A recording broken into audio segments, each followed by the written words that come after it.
అక్క చెల్లెములు good morning. ఏమి ఎంత గుట్టలు అనుకుంటారా అక్క? అక్క చెల్లెములకు పట్టు చీరలు డిజైన్లు మంచి మంచి డిజైన్స్ వచ్చినాయి. చూడండి అక్కలు, ఓన్లీ 1500 రూపాయలు మాత్రమే. చూడండి, ఇది 1500, ఇది 2500, ఇది వచ్చేసి కింద పెద్ద ఫోల్డ్ ఒకటివి ఈ టైప్ లో ఉంటాయి అక్కలు. ఈ టైప్ లో ఉండేటివన్నీ మీకు 5000 6000 అమ్మినాం కదా, ఇప్పుడు ఓన్లీ 3000 రూపాయలకి ఇచ్చేస్తాను అక్క చెల్లెమ్మలకి. దసరా ఆఫరు స్టాక్ ఉన్నంత వరకే ఇస్తాను.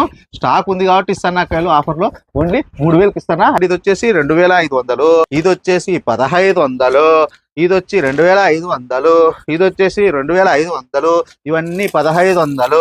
లక్ష్మీ శారీ సెంటర్ అంటే ఆఫర్ల మీద ఆఫర్లు ఉంటాయి, మంచి క్వాలిటీ ఉంటాయి. బయట 5000 అమ్ముతున్నారంటే అక్క చెల్లెమ్మలకి 1500కి ఇచ్చేస్తాను అక్కలు. నేను ఫ్యాన్సీ చీర కట్టాలి డైలీ వేర్ అంటే అక్క చెల్లెమ్మలు ఆర్గన్ చీర కట్టాలా. నా దృష్టిలో ఆరుగజ చీర కట్టాలని వస్తే నేను పట్టు చీర ఇచ్చేస్తా. అలా ఉండాలి అక్క చెల్లెమ్మలకి. ఏం చెప్తా అంటే ప్రతి చెల్లెమ్మ ఎక్కడ మోసపోద్దండి. లక్ష్మీ శారీ సెంటర్ అండి. లక్ష్మీ శారీ సెంటర్ ఆఫర్స్ ఉంటాయి, మంచి క్వాలిటీ ఉంటుంది.